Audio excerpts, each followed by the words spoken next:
should I like go through these changes for my YouTube channel? Yes, please. But the problem is I can't even upload it because our internet at Heretics Gaming House is not great. So if I upload it, everyone's gonna lag. On the other hand, no one is actually playing any meaningful game, so no one is playing in-house. So if I make internet lag, then they deserve it, no? Hello everyone, I have not done patch notes in a while. I will do these patch notes just because they are so big and I will give you my input on them because I played many in-house and Champions League games on the new patch already, so I have a lot of experience in what's gonna be good, what's gonna be bad. I did make a tier list before, I did also make some other comments and videos on this, but I will just go through the patch notes slowly. There is my chat saying hello to you, very cute, hello. First of all, season 1 or like first split of the season 14 starts at 12 p.m. on Wednesday in Central Europe.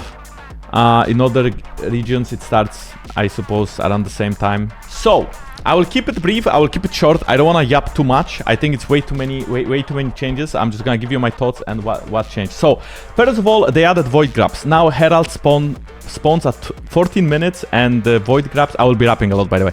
Herald spawns at 14 minutes, Voidgrubs spawn at minute 5. You can kill Voidgrubs twice. After you kill Voidgrubs one time, they spawn after 4 minutes, which in total makes it so that you can kill them twice. Voidgrubs give you a buff. If you attack towers, you do true damage. Melee champions do about 6 damage debuff over 3 seconds. Ranged champions do about 3 damage debuff for 3 seconds per Voidgrub. That means if you have, let's say, one Voidgrub, you do 6, then you do 12, then you do 18, and so on. If you get 5 to 6 Voidgrubs though, you also spawn a little babies. The babies are gonna help you siege and attack the tower. The babies also do proc the damage over time. You can see the babies here. This is basically how you fight them, and the babies also attack the tower if you kill 5 to 6 Voidgrubs. If you kill from 1 to 4, you only get the damage over time buff on your autos. You do not get the babies. Voidgrubs are a very good early game objective as they are worth a whole camp of experience. So if you don't have anything to do as a jungler or as a mid laner or top laner, you can definitely do them together. They give you a lot of experience. And the good thing is if you get 5 or 6, you can snowball the game easily, especially if your team is sieging. For example, you have someone like the boss playing top lane and he is dying 20 times, but he's also pushing 3 towers. He's definitely gonna take towers faster if you have Voidgrubs. Next point. Yeah, well, these are their stats. We don't care. Revamped Rift Herald. So Rift Herald now, you can ride it. How do you ride it? You ride it the same way as Sion ult. So you jump in and then you like a train.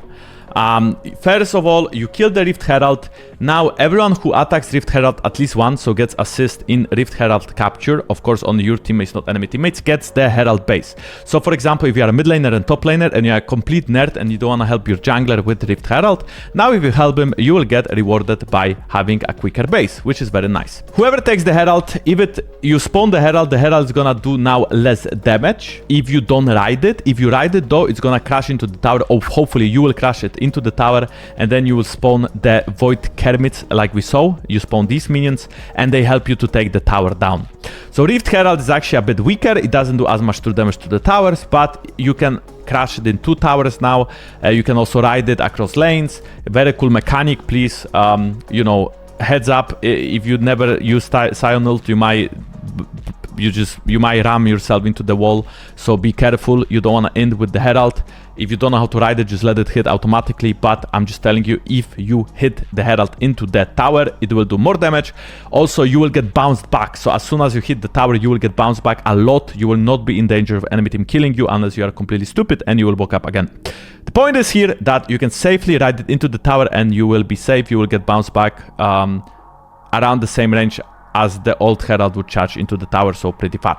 Then, blue buff and red buff got nerfed. The big advantage is though that after 2 drakes, before, when you finish the smite item, you would spawn a buff for you and for your laner. Now after 2 drakes, it can be very in the early game, but after 2 drakes, you spawn a buff for yourself as your lane as a jungler. On top of that, after 20 minutes, the rift changes into like a void rift, and blue buff and red buff that you kill go across the map. Doesn't matter where you are on the map, they go across the map. Very OP mechanic, very easy to abuse. Again, especially if you play side lane a lot, you can get blue buff as a jungler, as a AD carry, The whole map will get the blue buff, the whole map will get the red buff, very OP. Team objective after 20 minutes. Then, Rift Herald is the same thing. After 20 minutes, Rift Herald is gonna explode when you kill it. It's gonna give very large AoE vision and it's gonna reveal wards. So, I'm talking about the crab, not Rift Herald, sorry. So we killed Rift Herald after 20 minutes after the scuttle. It's gonna be crazy value. Very OP objective as well. Helps you clear wards around Nash, around Drake. Very nice. Give it to your jungler, he's a nice guy. Baron. Now the Baron looks way cooler, way more scary. 3 heads, by the way. I don't actually know what it does because, well, when you kill it, normally you kill it. If you don't, you don't, right? So I don't really know about the Baron mechanics. That's not for me. That's for someone who plays World of Warcraft like Wunder. Maybe he cares more than I do. But the point here is that the fight with Rift Herald is going to be harder. When Nashor spawns at 20 minutes, again, Nashor, not Rift Herald. When Nashor spawns at 20 minutes, it's going to have 3 different areas. It's going to look scarier. It's going to have more HP. It's going to be stronger, okay? It deals more damage. Be careful. This is the terrain variation. So this is the standard one. Then this is a little bit different with a little wall. And then there is this one, which is, I suppose, I don't know, like 2 big walls and a hole in the middle. That's kind of it.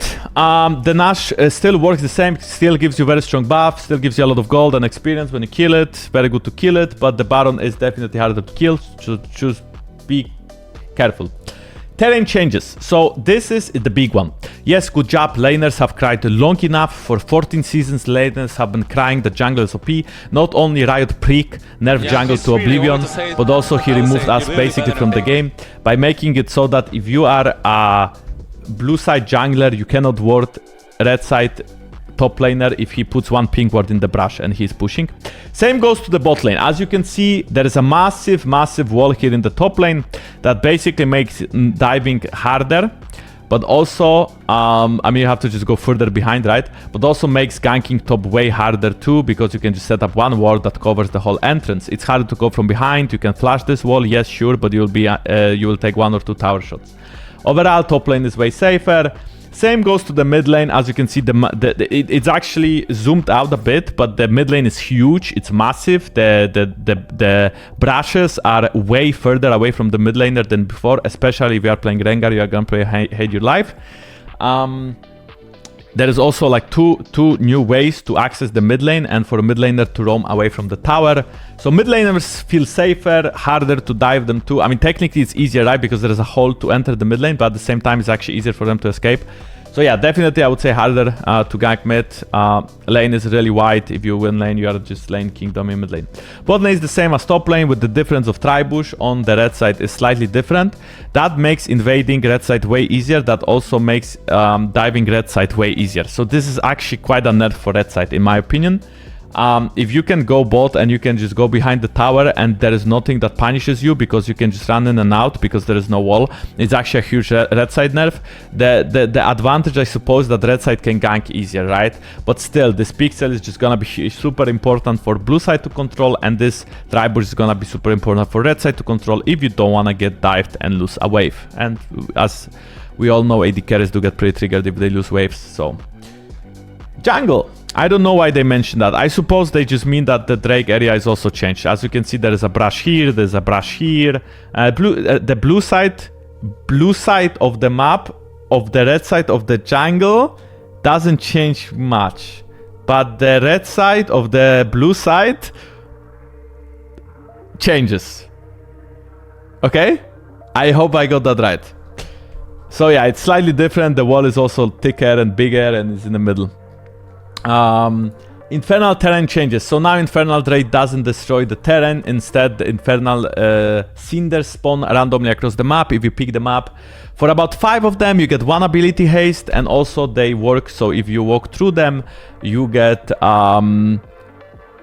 movement speed buff, kind of like you would play Bard and get chimes. Actually, apparently you get per stack, you get 0.3 ability haste. So for like 4 of them, you get 1 ability haste around that. They also drop on kill, so you can pick them up from your opponents. Even though, by the way, they are not burning, you can still pick them up if you killed your opponent. Okay, apparently I have Champions Q soon. Maybe. Hui got 3 armor buff, sure. Jungle damage adjustments. Pet damage per second covers epic monsters is actually new, so there is a cap. Champions bonus damage to non-epic monsters is reduced, but pet damage per second is actually increased. So this is a huge buff. This makes it so that a lot of junglers that were not viable before are viable now. If you played a jungler that struggled with clearing, let's say you are, I don't know, playing Trundle and he cannot clear Raptors, he can actually clear Raptors because the AoE damage you get from pet is stronger. So this is a huge jungle buff, by the way. This is actually a big jungle buff. It will allow junglers that were not viable before to clear a bit faster. It's very nice. Then the items, I will just talk about the big ones because I have been yapping for 10 minutes already. Rift Maker is quite nice if you build it on Gwen and Lilia, but overall the item I think is you know, slightly worse. I mean, actually it's kind of the same. Overall the ability haste in the game is less. Malignance, that's a really huge Karthus item. You can spam ult, it gives great statistics for Karthus. But you can kind of build on every champion that you feel like you can abuse mana and ultimate. Luden's basically the same, but it deals a bit more damage. Storm Sword is the most broken item in the game. Build it on every AP champ whenever you can. Magic Pen, Movement Speed, Ability Power. It's great for junglers, by the way, because we don't need mana because we are broken. So we get a lot of mana regen base in the jungle. So let's say if you play Talia, you play, I don't know, Elise, Gragas, whatever, you can rush Storm Surge. Doesn't give you HP, which kind of sucks, but that's crazy amount of damage. Then Hextech Rocket Belt, pretty much the same. Gives you ability, no Magic Pen anymore, but gives you health, ability haste, and AP. Very cheap, by the way. 2.5k gold. You can build on support, you can build on mid, you can build anywhere. Really cheap. Very nice. Then Haunting, guys. They made it so that for each second in combat with enemy champions, you deal bonus damage. Very nice item. Hextech Alternator works the same way, it's just builds different. Landres is different now as well, gives you health instead of mana, so 90 AP, 300 health. This item is still good, but not on every champ. For example, I wouldn't really build on Karthus jungler anymore, but you can build on champions that, you know, wanna split push or just like Gwen, like they benefit from long fights. Then the next, by the way, you can still build on Brand, but I would recommend Ryler first. Horizon Focus, now this is a big one. When you deal damage with abilities to champions at 700 range or greater, reveal them. Now it counts for every single ability. So it counts for Karthus ult, very strong item on Karthus. It counts for every ability now, not before it didn't count for targeted abilities, now it counts for targeted abilities. So Horizon Focus is good on champions that have point and click high range damage, like Karthus. I cannot think of a different one, but you can kind of build on everything, I think. I mean, ability is AP, right? And this is very nice. Then the next thing, Seeker's Arm Guard now is a Zonya. It gets the Zonya static. Zonya, sorry. Well, it's partially Zonya. I would really call it a stopwatch, a buffed stopwatch. So now it gives you 45 AP and 25 armor, and you can use it as a stopwatch one time. Stopwatch has been removed from the game, which is great in my opinion. Seeker's Arm Guard is abused only on mages. Crypt Bloom is a different variation of Void Staff. It's more supportive. It gives you less AP and less Magic Pen, but it gives you ability haste, and it gives you a buff that you heal your allies when someone dies. It's actually very nice. Try using it. Shadow Flame now crits with you. You crit with your spells if enemy is below 35% health. Very nice for some champs. Gives you Magic Pen and ability power. Very nice item, by the way, if you wanna like one-tap someone. Then some of the items are slightly changed. Zonya gives you shit ton of AP but no ability haste. Besides Unchanged Banshee also so much AP. Vardant Barrier gives you the spell shield already. Archangel Staff slightly changed. Raban gives you way more AP now. As you can see, it gives you 20 more AP but you lose 5%. Voice Staff gives you 15 more AP. Rod of Age is overall stronger, I would say, because it's way cheaper, so you can rush it really quickly, even though it gives you less stats. Spellblade now grants 50% attack speed while available. I didn't know that, but overall Lichbane has more AP, which is nice. Nashor Tooth gives a wait, Nashor Tooth is actually unchanged.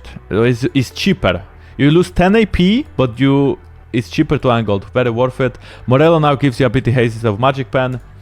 Hullbreaker, well, super change. Doesn't give you resist anymore. Only gives resist to your cannon. And on top of that, every 5th basic attack against champions and epic monsters deals extra damage. And it's increased against structures, so it gives more damage instead of tankiness. Blade of Ruin King procs on first auto.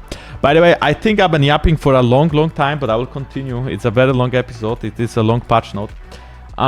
Eclipse now gives you ability haste, but still procs the shield. Doesn't give you any armor pen. Spear of Shujin, pretty much the same. Actually, Spear of Shujin now gives you your spell hits grant stack. Your spells deal 3% increased damage for each stack. Maximum stacks is 5, I think. Revenus Hydra, you can now proc it. This is, by the way, a big one. So Revenus Hydra is an active again. It gives you AoE damage where you are standing. This one is a big one though. Titanic Hydra resets your auto attack. Very good on champs like Zinza. I mean, you can actually build on every AD champ. It's great. Titanic Hydra, the new one. Gives you ability haste, gives you health, gives you AD. It's a great item, really. Tiamat, again, an active. Stridebreaker doesn't give you abilities anymore, but gives you more health. Very nice item. Experimental Hexblade. So this one gives you 30 ultimate ability haste. It's basically the first item on Nocturne every game you play. When you cast ult, you get 35% attack speed and 50% movement speed for 7 seconds, okay? You just build every game on Nocturne. It's completely broken on Nocturne. Standard Sky gives you crit on your first auto. I think it has like 7 seconds cooldown. Abuse it, don't listen. Other AD champs is fine too. This Steel Sigil, I believe it's only to build into GA. Witsen gives you tenacity, very nice, but it doesn't give you any AD, gives you attack speed, more MR. Trinity Force, stronger, like the stats are a bit bigger, you get more AD, and the passive quicken. Black Cleaver also, you get 5 more AD, you lose some ability haste, but the item itself is still very strong. Sterak gives you tenacity, the rest is pretty much unchanged. Hollow Radiance. So these are the tank items. I think tanks are pretty decent. You have 2 different Sunfire capes. One of them is for magic resist, one of them is for armor. This one is the one that is magic resist one. So it gives you 40 MR. When you kill an enemy, like a minion, you deal magic damage around yourself, or around them rather. So it's good for wave clearing. This is a Sunfire cape that only works in combat with champions, gives you armor. This is a huge magic resist item. 80 magic resist, 400 health. On top of that, after not taking damage from champions for 12 seconds, gain a magic shield for 20% of your max health. Bro, if you build it on Sion, you will never die to AP carries. Heartsteel, pretty much the same. Trailblazer, new item. When people, while moving, you build movement speed. Then when you engage, you discharge that movement speed or discharge the stacks. If your teammates is following your footsteps, they have bonus movement speed towards you. Zekes now procs on your ultimate, Storm that deals damage. By the way, not a bad tank item overall, gives you some abilities. Locket is pretty much the same. Warmog Armor gives you movement speed now, but no ability haste.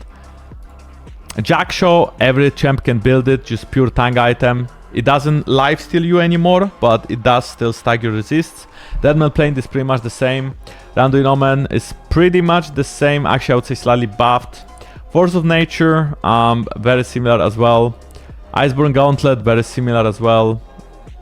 Sunfire Cave, very similar. Knight's Vow, I suppose, gives you a bit better stats, also a better item. Frozen Heart, huge buff. 400 gold less, sure use 20 armor, but that doesn't actually matter. For like 2.3k, like I don't know if they want to make a support item or what, but like Taric mains are gonna be happy. But this item is just great right now. Assassin items, that's the last one I believe. Oh my god, man, it's so long. So this gives you Energize, gives you Lethality, Ability Haste, and when you proc Energize, you slow your opponents. This is like a kind of Rengar item, I think. Then there is something called Hydra for the Lethality champions. It gives Ability Haste, Lethality, AD, and you can also proc it. It even crits. This is like a Magi for AD assassins. With the difference, you don't lose stacks when you die, but you also gain them only after kill for 60 seconds. Good on some champs, but not specifically on any champs, like pure solo queue. Opportunity is a great item if you wanna one-shot someone and get out. Gives you also lethality on engage for 3 seconds, I believe. New item gives you movement speed and AD. Brutalizer is back. Grudge is the same. Dirk is a bit cheaper, gives you less AD. Yomu is basically the same, doesn't give you abilities anymore. Axiomar is basically the same. Ambroglaive is basically the same. Serpent's Face is basically the same. Marksman items. Okay, so Terminus is like Ginzo, but instead of alternate between light and dark on hits each attack, light attack gives you armor magic resistant and dark attack gives you armor pen and magic pen. So this is a Kalista item for sure, but I don't know if any other champ builds it because I didn't see, frankly. Maybe something like Kale could be good actually, this hybrid Kale. Ginzo pretty much the same, Infinity is same, Navori Quickblade same, GA same, just builds from different items because stoppage is removed. Shield Bow same, Kraken same, Lord Dominic same. Of course there's like some small tweaks, but the items work the same. Same as Rapid Fire, same as PD, Static Shift same, Storm Razor same, Collector same, Essence River same. Support items, big one. Now you complete your quest as soon as you get 1000 gold and you can buy support item even when you are not in base. How it works is that you buy support item, that is the same for every champion, it's called World Atlas. You buy it, then you upgrade the World Atlas into one of these items, either Bounty of Worlds or Running Compass at 500 gold, and then you upgrade again at 1000 gold, and at 1000 gold you upgrade to a big one. All of them have different effects, okay? Zazak, Realm Spike, Dream Maker, Bloodsong. TLDR, Celestial Opposition, this one gives you a crown that prevents enemy from doing... I mean, it reduces the damage by quite a lot from enemies against you. Then this one is for healing your team. When you slow or immobilize enemy, you heal your allies and you give them man speed, very great. Bloodsong is press the attack on an ability, so you can build little chaps that just wanna engage and that are range on support. You can even build like something like, I don't know, Velcos or whatever, right? You apply exposed weakness, so you basically apply press the attack. It's very, very OP item. Dream Maker, this item is I think for Janna, Nami and these kind of supports. I mean, they just give like a extra shield and bonus magic damage on hit. And then this one is for pure damage supports, Giga Chads like Heimerdinger or yeah, I mean maybe the Velcos brand. Just do extra damage and explosion. And that would be enchanted items. Okay, yeah, I mean enchanted items also, some of them are stronger, right? I mean Downcore, gain 3% heal and shield power and 5 abilities per 100% base mana region you have. Summoner spell haste, gain 18 summoner spell haste. I think that's a big one. But overall, I think from supports, the items are quite similar. They just added this one. That one is new, right? The Downcore. But I would say that the big one is the support quest. That's gonna make you way stronger as a support main. The others are not as important, but of course they are also strong. New rune, triple tonic, as stoppage is removed. What it does is it gives you at level 3, it gives you an elixir that does 5 extra damage on hit against minions. At level 6, you gain elixir that for 60 seconds gives you 20 ability adaptive force, and at level 9 you gain elixir of skill, which gives you 1 skill point. The skill point only gives you 1 skill point, it doesn't give you extra levels. So let's say you are playing Kayle and you get extra skill point. You still need level 11 to level up ult, but you can level up 1 extra ability. It's good at champions that wanna all-in. So for example, you take the Elixir of Force all-in at level 6. You get like that longsword. It's not bad. Tower adjustments. I'm yapping too much. Tower adjustments. Towers are stronger. TLDR, okay? Ranked changes. They updated some stuff. I don't even know what. And you have feast bumps. To use it, press U. That would be it. Thank you very much. I think I covered like most of it. They added new quests to the game as well. They also, I mean, added some skins, ARAM changes and some progression and blah, blah, blah. I mean, all of this you will learn. I feel like I kind of skipped a lot, but I also made a lot of points about the map and items. I hope it was helpful for you. Thank you very much for watching. Have a great day and see you. That was a long chat. And you know what's the best about? We still don't have a game, I think. Yeah. Hey guys, do we have a game? Did I just leak my email? Fuck me, man. I fucking hate my life.